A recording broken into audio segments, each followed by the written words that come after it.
Welcome back to the Speaking and Communicating podcast. I am your host, Roberta.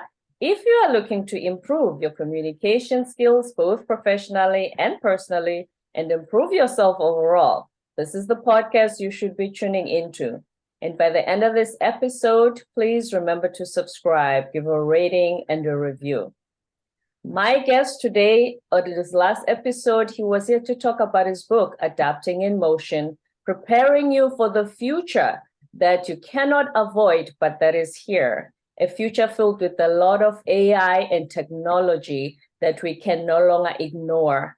He's here to talk to us today about his new webinar series where he discusses with executives and the leaders that he works with on how to adapt in motion, not just for leaders, but for all of us. And before I go any further, please help me welcome him back for the third time on the show. Hi, Jim. Hello, Roberta. It's great to be back.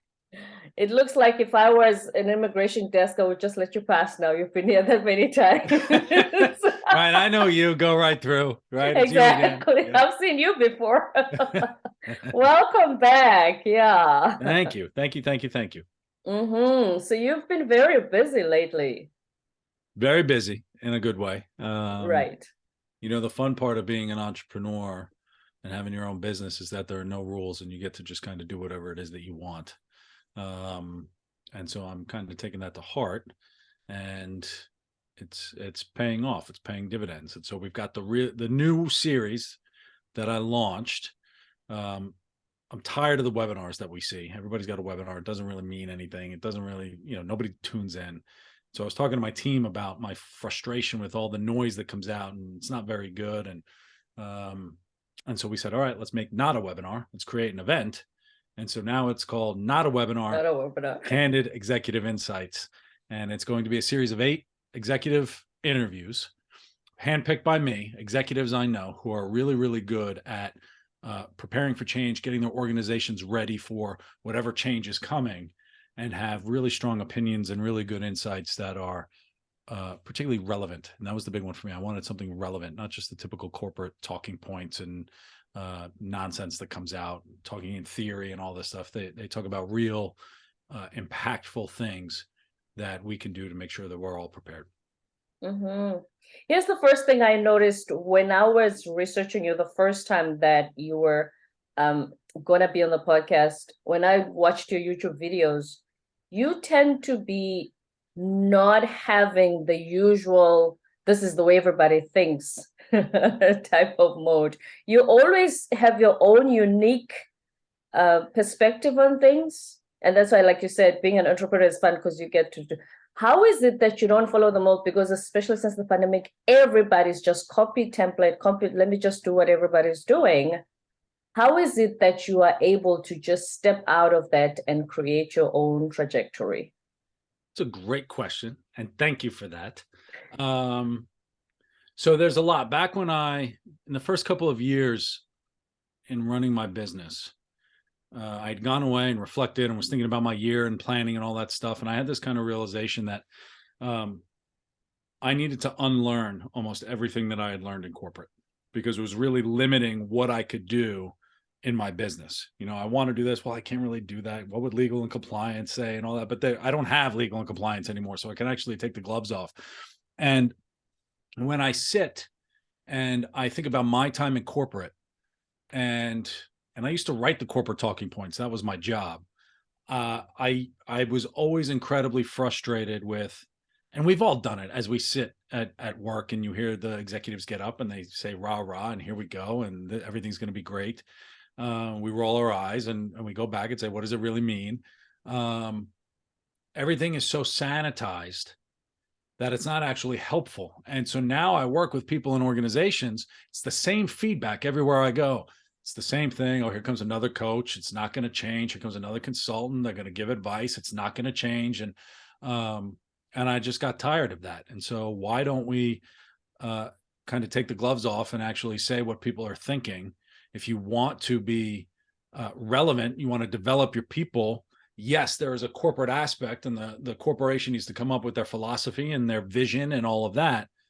But there is a personal accountability that people tend to ignore and they don't want to have those difficult, hard conversations. And so let's just talk about what's actually relevant and real and is going to have real tangible impact. That is the stuff, the difficult conversations, because one, even though there are executive coaches, not many leaders are prepared or have the capability of having difficult conversations. Right. And they and most of the advice we get is theory based. Right. We hear a lot of coaches and they'll just say, well, if you just do this, be a good listener. And that's have it. Empathy, and have then empathy, go away. Right? Be empathic and do, whatever. It doesn't mean anything. And a lot of the companies I go into, they say we're firing all our coaches. They're making zero impact. There's no measurable impact whatsoever. And when I go back to the webinar and thinking about what am I actually going to put out, I mean, I don't really put out much on social media or anything. I mean, I put out the podcast and everything, but I won't do it unless I have something to say. A lot of people were taught, these entrepreneurs and these businesses, you have to put out content. You have to put out content a lot, 5 times a day, and put all this stuff. And it's just noise. And you just scroll through it. Nobody's paying attention, and they're just kind of filtering it through. And there's no real relevance to it. And so I decided a long time ago, I've tried that whole thing where I'm just putting out stuff just to do it. And I'm like, this is stupid. This is just an absolute waste of my time, and it's a waste of everybody else's time. So I don't create anything or put anything out unless I actually have something to say. And which is a little different. And you see the relevance of it and the potential impact it could have. Because you're right, they have these, I'll be a coach and I'll show you how you can have 365 posts for the next year of content on your Instagram. Right. You just do the noise thing every single day, and they think that's what creates impact, and that's how often you should post. They put these stupid quotes out, or they'll use ChatGPT to just create 50 tweets, and they just blast them out, and they schedule them out for whatever. And it's it doesn't mean anything, and it's just completely lost. And I think that's why a lot of people are so difficult to reach now, because they're just exhausted of being inundated with the same nonsense over and over. And when I talk to my team and I talk about putting things out, I want a reputation for people to know that when I have something to say, it's worth listening to. And it's not just going to be noise, and I'm not going to say, hey, be yourself today and look in the mirror and hug yourself and, whatever. You're great. Remind yourself that you're great. Some people need to hear that sometimes. That's fine, but you're not going to get that from me. What you're going to get is something that you can actually use as you develop yourself, develop your teams, develop your organization into something that they can use and be tangible and build something and utilize. Mm-hmm. Speaking of things you can use and giving practical advice. So in your book, which we discussed at the last episode, you were very clear on one with technological changes.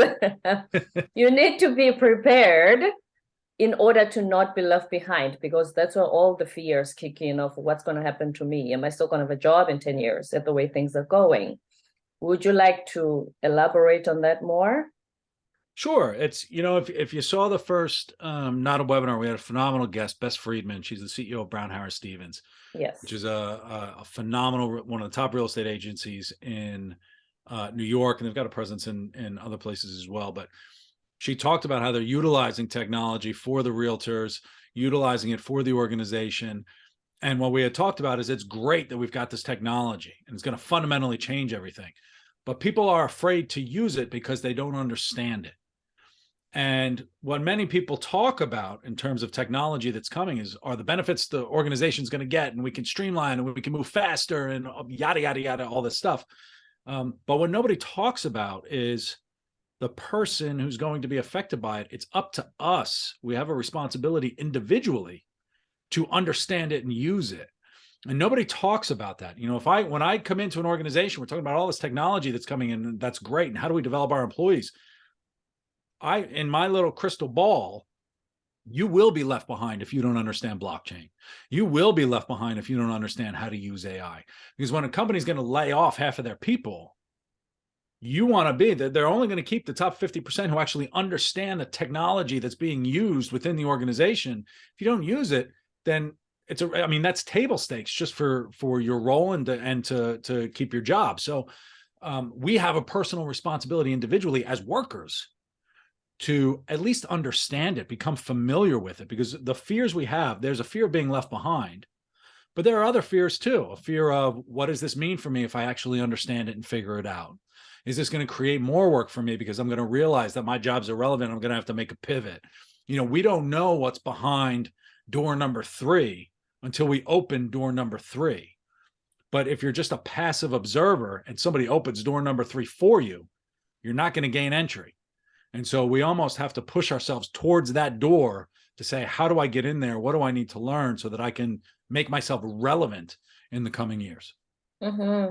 Because I mean, at least get to know the basics. You can, go to YouTube, how to use the first time I heard ChatGPT, what is that?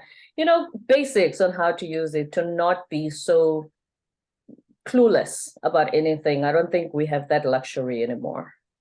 No, we don't. And it's moving so quickly. I mean, ChatGPT from just a couple months ago is a completely different animal now in terms of integrations they have, and it's becoming a platform, and there's all kinds of different things. And it's moving so fast that, I mean, I don't know anybody who could keep up. Like, it's just going so incredibly.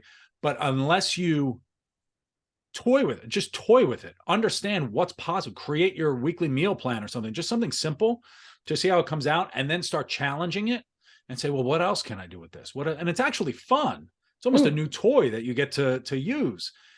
But if you don't understand, it's a whole new way of thinking in terms of thinking in parameters and giving instruction. And that's a new skill set that we have to develop. It's more of, if I need something quickly that can take care of this mindless work, processes that could get rid of it so I could do creative thinking, so I can challenge the business, so I can create more business within whatever company it is that I work. You could be an accountant, you could create more work. That's going to be really valuable to the business, but you have to understand how to use the technology to allow you to do that. Mm-hmm.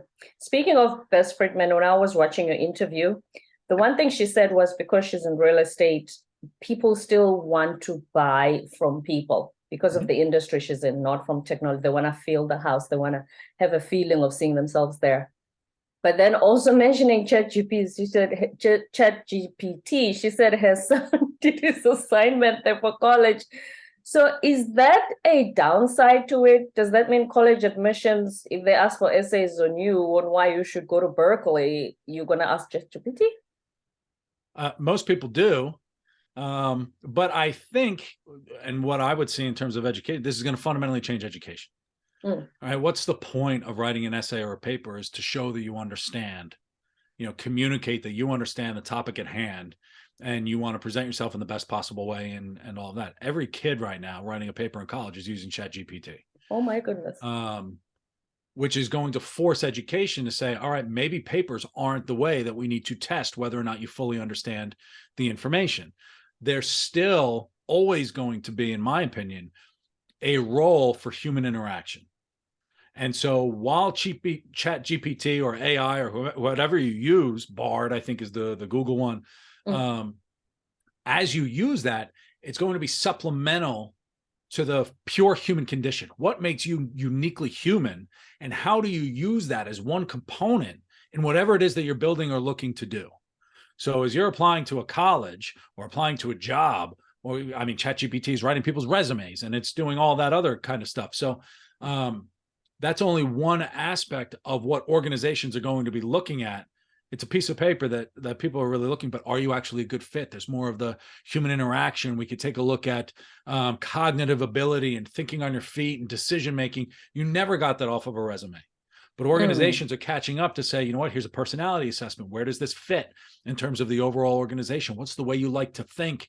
How do you think about things? There's a role for different ways of thinking. And so it's just forcing our hand to move beyond the way that it used to be. And the way that it used to be was incredibly outdated and incredibly flawed. And there was a lot of judgment and a lot of cognitive bias and a lot of mistakes that we made because we are human. And so if we can use the robot to fix many of these biases, or at least lessen some of the biases, we can then, as business owners or executives, then say, all right, how do I grab a human and make a human additive to my team who has this capability to understand this technology? Mm-hmm. You keep mentioning human interaction. Mhm. And with your executive leadership coaching, what have you found are the main challenges of organizations getting a coach dealing with the human element? Because the technical they know that leaders are facing. From a human perspective and interacting perspective, Mm. What I'm working on with clients now, much like universities are rewriting their entire educational approach, is rewriting the learning and development approach within the organization. It's no longer doing these online courses about listening skills and how do you have what's the two positives and a negative, here's how to give a person feedback, like The all these kind of sandwich. tools, right? The sandwich. They're irrelevant, they're outdated.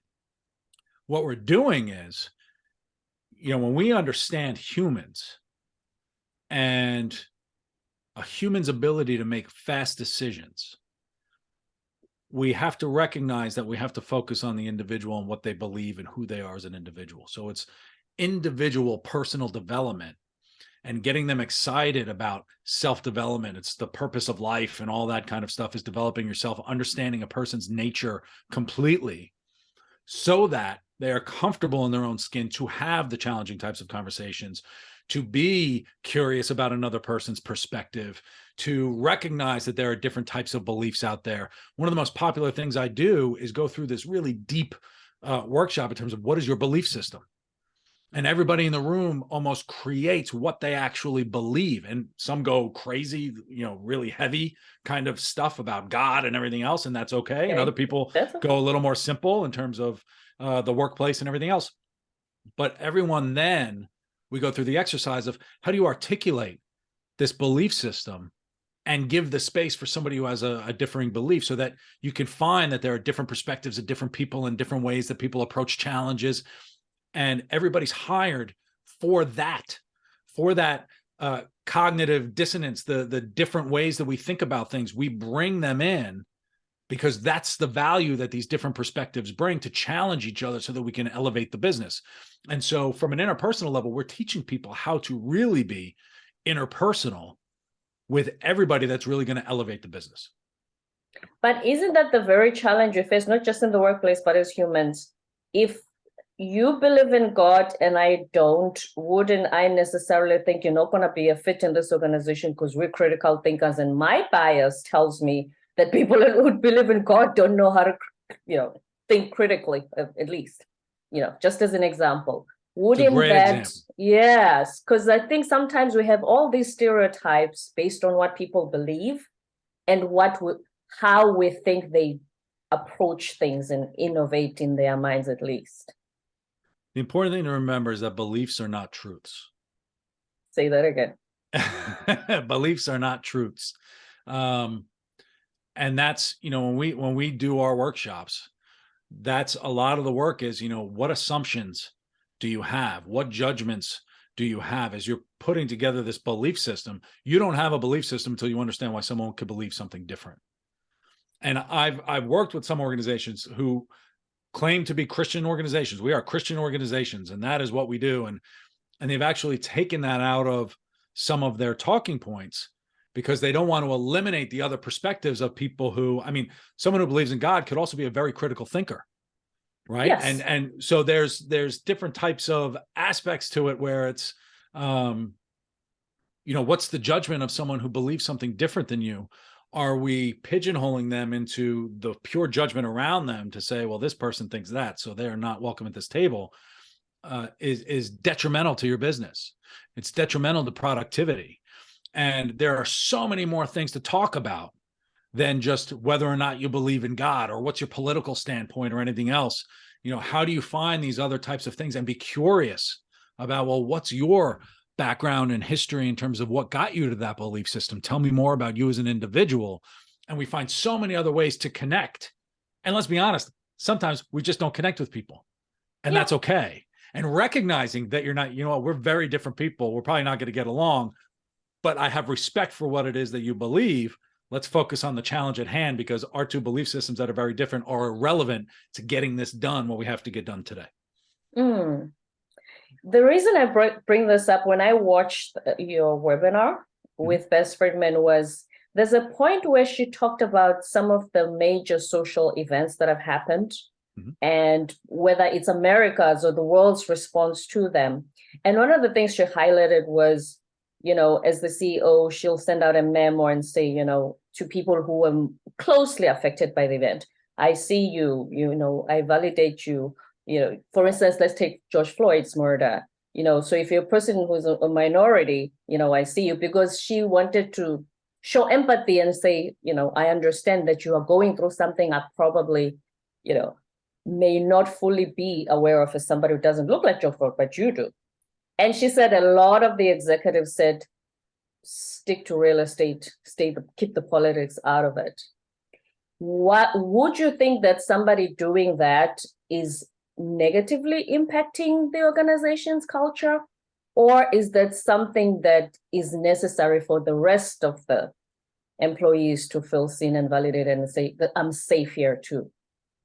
Right. There's I wouldn't say it negatively or positively affects culture, because I would say that culture can be whatever it is you want as an executive. So you have a culture that's it's what manifests out of the people in the organization and everything else. I do think, or I know a lot of the research is out there, that creating a psychologically safe environment within the workplace where people are able to talk about their challenges without fear of repercussion, they could say, this is my perspective, and people are welcome, are incredibly better off than organizations that don't encourage that type of discussion. What I think is very important, and I think the point that Bess was making, is that we have, based on the judgments and assumptions that we make before, I'm a white guy. 10 years ago, if you said some people don't feel seen in the organization, I would have said, what are you talking about? But right, because I feel seen, right? That's it. Right. But I'm a white guy, kind of. That's how businesses are made. So it's incredibly valuable and valid to say that I see you as a human being, and I recognize that your perspective on this may be different than mine, and I'm here to support for whatever it is that you need. There are people who watched the George Floyd murder and were perfectly, nonplussed, and they said, wow, that's terrible, and they moved on. I don't know how they did it, but they did it. And there are people very quick with their talking points in terms of that was inappropriate and yada yada, but nothing changed. But a lot of organizations really didn't go the full step to say, people are hurting right now, and your perspective is incredibly valid. And one of the things I learned after George Floyd was that we hear the same things over and over again, and things don't change, and we make assumptions before people finish their sentences. But if we were to pause and say, this person's complaining about this again, it's the same thing we've been hearing since Frederick Douglass, maybe there's some validity to what they're saying. How can what they're saying be valid? How can I see their perspective? And that was one of the, I hate to say something good coming out of tragedy, but that was something I think that people started to pay attention. I think we still have a lot more work to do, but recognizing that someone's perspective is valid is incredibly helpful to the culture of the organization beyond just that particular moment. It bleeds into so many other areas to say that your opinion, your perspective, your view is incredibly valid. I want more of your perspective because it's going to be good for everybody here in this office. I'm trying to play devil's advocate and look at the other side. If I'm a leader and I have a ton of work on my desk, I have a deadline, wouldn't I say, you know what, I'm sure that, they're in pain and everything, but we have work to do. Can they take that at home instead of bringing it at work? When they're at home, when they're with their community, then they'll be able to discuss this. I don't have time to add this to my list of 100 things, of 100 items. What I would say to executives who say that, there is no work at home anymore. There is no compartmentalizing your, I'm just going to, we're going through a divorce, or my kids have, problems at school, or we bring all of that with us to the workplace and to all of our work, and it affects our work. But it goes back to just basic fundamental people strategies. What do you want out of your people? You want the best out of your people. And to get the best out of your people, they need to be seen and validated. And whatever challenge they have probably needs to be addressed in some kind of way, because what people really want from their company is to understand that the company has their back. Right? I'm spending a third of my life, if not more here, half of my life here. I want to make sure that this is a place that supports me, and I will give everything. If you support an individual, they will give everything back to the organization. Yes, an executive has a lot of work to do, and so does everybody else. But if we were to take a look at your role as an executive, what are you really fundamentally responsible for? If you manage people, you're responsible for those people. That's one of your key components, and you will not hit your targets unless your people are addressed and taken care of. Is there data that proves that leaders who do that do hit targets or even exceed them? Absolutely. There is a lot of research in terms of diversity in leadership. It's why D&I programs are so important in organizations, the differing perspectives. If you want someone to just sit down, put their face into a book and just kind of do their work and look at their things, we have AI to do that kind of stuff. What we're looking at now is we have human beings in the organization. What makes you uniquely human?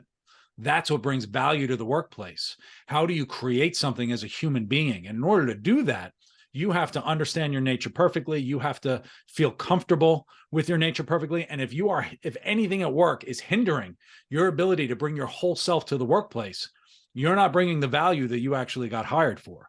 And so there is a significant ROI in addressing what your people need and meeting those needs from a human perspective to benefit the business and drive productivity and do all of that, all of those different aspects.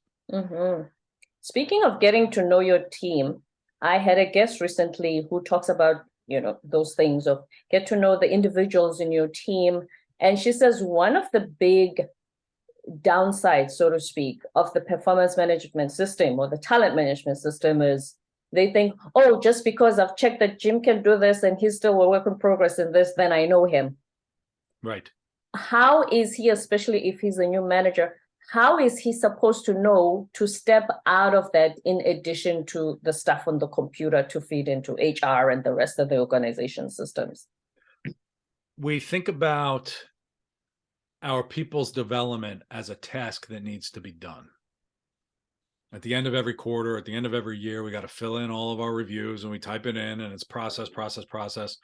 And what we do in terms of developing executives is, what's your real role as an executive? Not in terms of the tasks you have to do, but what is your fundamental job in terms of bringing your organization forward and your people forward and developing them in a different type of way. And once we understand the fundamentals of managing someone, being curious about where they want to go and the advice they need and the feedback they need in terms of mentorship and coaching, we use all these words all the time. You'll realize that once a quarter for a review isn't enough. There should be an ongoing conversation where there's homework in between the discussions in terms of, all right, where do you wish to go? How can I support you? What is it? And bring this out of the people. Saying, yes, you are doing this well or not doing it well, it really misses the boat in terms of what you can really get out of your people because they're being assigned work. They're not being creative in creating the work that's productive for the business. And as we rethink our people strategy, rethink why we hire people, it's not to sit in a cubicle for 8 hours a day or 10 hours a day. It's to create work and create value. And when we think about, I'm working, if you report it to me, Roberta, it's what are you doing to create value this week? And as they think about it and get used to having this and articulating their value and talking about what's possible and what they're able to do, all of a sudden it's a very different type of conversation that evolves over time. I hate those people management systems. It's almost like we have to check a box in order to do it so that we can prove to people. I mean, legal departments and HR departments force us to do it so that we have an excuse to fire people. That's really all it is. It's not a development system. I've never heard of it put that way. Let's be honest. It's not a development system. Nobody gets the feedback. It says, oh, this is really tangible feedback. I'm glad I got that. Right? Yeah. People who get the fine, we put it into the system. But I've got employees who would go do it in the system, have their one-on-one with the executive, and get so much out of a really good executive who could say, this is what I'm seeing. What do you want? And have the person bring what they want from a development perspective to the table and asking them to take control of it. By doing that, rather than just kind of checking the box and say, yep, well, I had the conversation, they're not hitting it, so they're bottom 50%, we can let them go. Check that box, it's defensible. It's not a way to develop your people at all. Mm-hmm. If I'm responsible for my own development, one of the things you mentioned at the webinar was mentorship. Do I get to decide that I need a mentor and when, or should my leader say, you know what, you're doing great, but there's this one area you need to work on. I think this person in the organization, or pick a mentor who can guide you through this. Whose responsibility is that one aspect of mentorship? Ultimately, your development is your own responsibility, period. And oftentimes we look externally and we blame our boss for not giving us the feedback we need, or we blame the team for not, supporting you in however you wanted to go. But to be honest, we never articulated our own expectations or desires or where we wanted to go. So if you need a mentor, or if you want a mentor or a coach or something like that, a mentor can't help you until you ask the mentor for help specific or advice in terms of where you want to go. So it all starts with you as an individual. I can go to a mentor or a coach or my boss and say, hey, how am I doing? 9 times out of 10, they're going to say, you're doing great. And it's not helpful. No, not at all. It doesn't mean anything. But if you were to switch it and say, hey, I'm an executive director now. I really want to be a managing director in, say, the strategy department. In like the next 5 years, that's where I want to be. I see myself maybe on a path to like a chief strategy officer or chief marketing officer, whatever it is. What advice would you give me to work on this year? Who should I be talking to in order to move closer to that? You're going to have a fundamentally different conversation. Versus just saying, hey, am I on the right path? Yeah, you're on the right path. Good job. It doesn't work, right? And you're going to look at it, and then you get frustrated after 5 or 10 years saying, I'm not where I want it to be. But you never defined where you wanted to be yourself. You never told anyone where you wanted to be, and nobody could help you. And so you're ultimately responsible for you ultimately lie in the bed that you make. And so if you want to go somewhere where you can say, look, I want to be chief executive in 10 years. And people are going to look at you and say, you're not going to be chief executive in 10 years. Well, why not? You say, well, I would expect someone else to be this and someone. So you want someone you could trust to kind of give you the real honest feedback. But if you say, this is where I want to go, then what's my step today? And people are happy to give you advice. Mm-hmm. It's interesting. You mentioned the chief executive one. I had a guest recently who is in his late 20s, actually. He was with this company as a marketing manager for 7 years. He actually asked the CEO and wrote him a email and said, I would like to apply for the CEO position. One, I thought that was very brave of him. And he said, one of two things are going to happen. I'm either going to be given the position or get fired. So those were the two possibilities. So he took that risk. How much confidence did he display by doing that? And is that something you've even come across people who say, I actually applied to go up to the ladder, or did I wait for my boss to say, you're good enough now, Jim, you know what? I think in the next quarter, you're going to be up for the next management level. There are people who have the guts to do that. I don't know if he really expected to become CEO by applying for CEO in a marketing manager role. But we have to take risks. There's an emotional risk to saying, I want something, because someone could tell you can't have it. And why not go large? Honestly, why not? Why not go to the top? Now, you may not have the skill set to do it, and you may have a number of, gaps and everything else, but why wouldn't you go straight to the top? Mm-hmm. Let me just give some background. It's a family-run company. I think the guy who was running it before, the owner, it's a company he founded. So it's not a big Wall Street organization where, there's 100 vice presidents. So yeah, sorry, Karen. But he could be in his late 20s. Maybe he could. Maybe he would.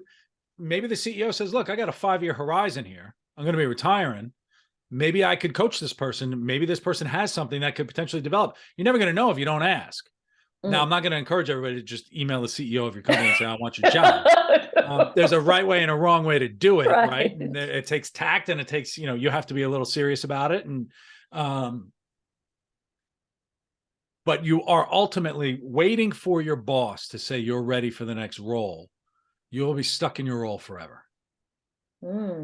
Right? They will have, every boss has their one or two people that they think this could go somewhere. This could go somewhere. The majority of managers don't really know how to manage people. And if you're not, the people that they have queued up in their succession plan are having conversations about succession planning. If you're sitting there waiting and saying, I'm going to put my head down, I'm going to do good work, someone's going to notice it and they're going to give me a promotion, you're going to be waiting a very, very long time. So you have to dictate what your next role is going to be.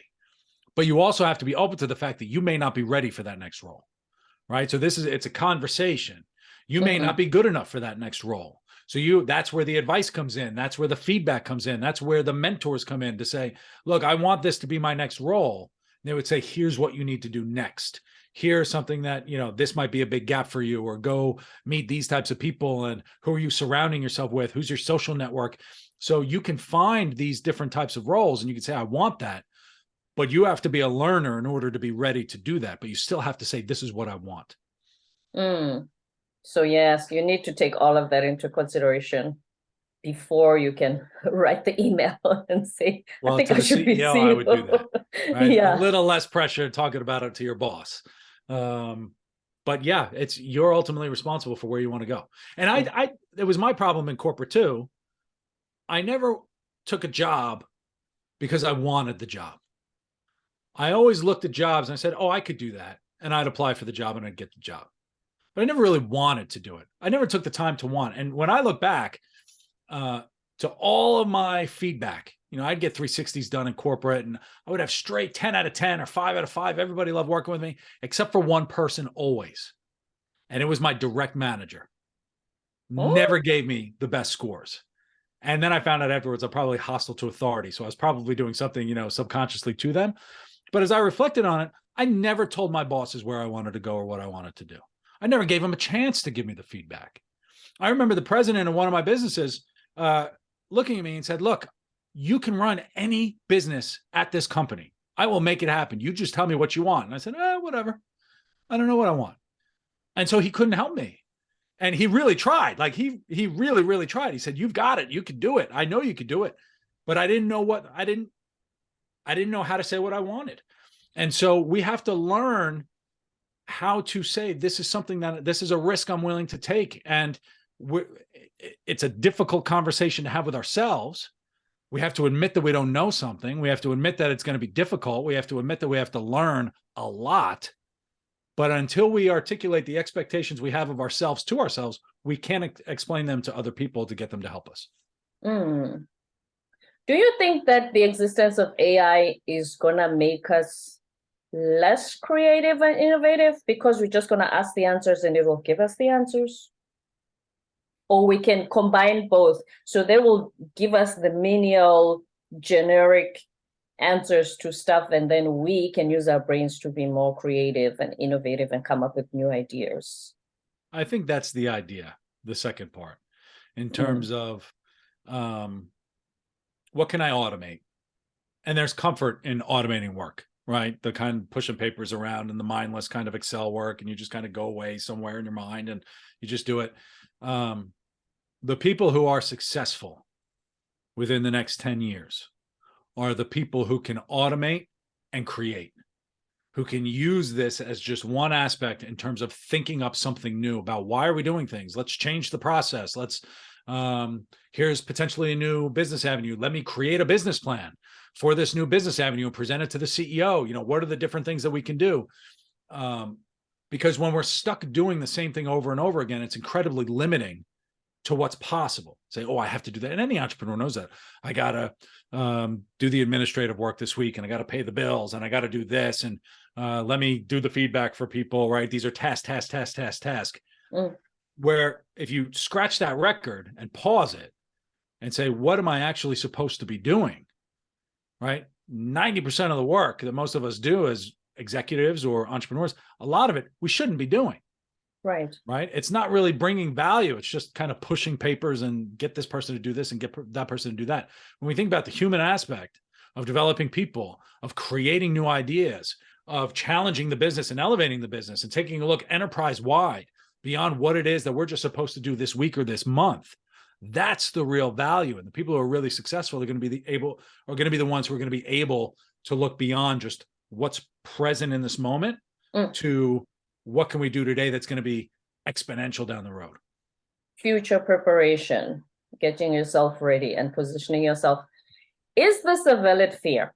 So when Chat GPT became more popular and everybody is talking about it and it does all this for you, some people say, you know what, it looks like everybody's job is going to be, annulled, and maybe we should bring back politicians who talk about basic universal income. Because it looks like none of us will be working at this point. The computer's going to be doing everything. What do you think of that? I would say every fear is valid because it's an emotion we feel. And so any emotion you feel automatically is valid. Whether or not you can go beyond that validity, right? A fear is valid. Yes, ChatGPT is going to be incredibly disruptive. AI is going to be incredibly disruptive. A lot of the normal kind of basic jobs, there will be a lot of disruption, and there's going to be a lot of layoffs, and there's going to be a lot of, but more businesses will be created based on it. And it's not going to upend everything in the next 5 years. It will be disruptive, primarily to white collar workers, college educated, who think they're incredibly good thinkers, but they actually don't know how to think and have a lot of these assumptions. There are going to be plenty of jobs out there for people as humans that AI just can't do and never will be able to do. And so what I would say is, let's have realistic expectations in terms of what's possible and what we're able to do. And if you don't like where you think you're going to be sitting, then you better start doing some work to change your trajectory to make sure that you're going to be sitting where you want to be sitting. So it's not going to just eliminate everything. No, it's not going to eliminate it. No. Okay. What else in the Not a Webinar series are you looking to share with listeners, viewers, and everybody who tunes in? My problem with Not a Webinar is that I can't announce all the executives yet. And they're really, really good. I'm so excited. So they're going to be so good. Be Netflix. Wait until you do the I know. It's when you look at the roster of these 8, you're going to be like, holy cow, this is outrageous. We've got CMOs, we've got Tony nominated playwrights, we've got chief executives, I'm hitting different aspects, everything from how to bring creativity to the office to personal branding and how do you really do that amid so much change, and cultural understanding. I've got the CEO of a cultural understanding firm, which is very different than D&I, which I didn't, the way he talks about that and working across continents and different countries and how do you do that. So this is going to be really, really, everything I do about Not a Webinar is going to be relevant. And every guest I have is an incredible guest who has good opinions, and it will not be noise. It will be something that you can actually use, and it will be helpful. That's what I'm excited about. And that's why it's only going to be 8 episodes and not a whole ton, 100, just to feed the internet. That's right. No, we don't have to do that. I'll do 8 and we'll see where it goes. And maybe I will do another 8, maybe next year. Who knows? I haven't really gotten that far yet. But I sat down, I looked at all the people I know, and I looked and I'm like, these are 8 that are worth it. These are 8 that are going to be really, really good. And there was a lot of thought that went into picking these 8 for very specific reasons. And they'll all live right next to each other. It'll be a nice series. And it's almost like a free masterclass to look at these executives and what they're doing. And they're timeless. What they're talking about is timeless. This isn't something just caught in a one-day thing. This is these are insights that will be good for many years to come. We are certainly looking forward to the free masterclass, and we'll be tuning in. So if anybody, all the fears we have covered today, the technology, etc., what will you tell them in order to calm those fears and make sure that they take the necessary steps to know that they'll be okay no matter what the changes that are coming? Yeah, there's a reminder that we're all adaptable. And we've been dealing with this already. I mean, if you were to think just 20 years ago, Google Maps was barely even a thing, right? So we've been using AI, and it will evolve, and we'll use it, and we'll adopt certain things. And there's all kinds of, there's a big fear of the unknown. And the only way to address the fear of the unknown is to become familiar with it so that it's known. And we're all adaptable and we're able to do it, but we just have to take the time and the effort and the focus in order to make sure it happens. Right. Because when flying cars are here, we're the first ones who are going to be excited. That's right. I'll be in the first flying car, man. That'll be amazing. Kidding? I'm so excited. I tell everybody, I'm looking at my daughter and say, you're never going to drive a car, right? Yeah. Maybe. Yeah, probably not. She probably won't. But I think that's exciting. I think it opens up so much possibility of all of these changes of what's possible, not just what can we be afraid of what's going to happen, but what's possible thanks to this. There is so much more that we can do as humans. If we keep the right kind of perspective, there's a lot of good that's going to come out of it. And last words of wisdom from you? I will say last words of wisdom. I'm doing a TED Talk this week, which is congratulations. Oh, Thank please you. share it with us once it's published. Oh, wow. I will do that. It's and I'm flying to Ireland to go do it, and it's on how do you thrive amid constant change, and it's personal accountability. But I'm ending it with a quote by Oscar Wilde, who wrote in The Picture of Dorian Gray, "The aim of life is self-development." And that's when we talk about purpose and everything else that we want, it's, to understand one's nature perfectly. That's what everyone is here for. And so AI change, technology change, whatever it is almost irrelevant, because it all ultimately starts with you. And we're afraid of ourselves. We're afraid of ourselves today. And we've always been afraid of ourselves. But until we address ourselves and get comfortable in our own skins, then, AI is just going to be a fun thing along for the ride. So the aim is to be self-developing. Words of wisdom from Jim Frawley, the CEO and founder of Bellwether in New York, an executive leadership coach and host of the new Not a Webinar series. Thank you so much for being back here again for the third time. It's always a pleasure to talk to you. I love talking to you, Roberta. Thank you so much. Don't forget to subscribe, give a rating and a review, and we'll be with you next time. Thank you, Jim. Thank you.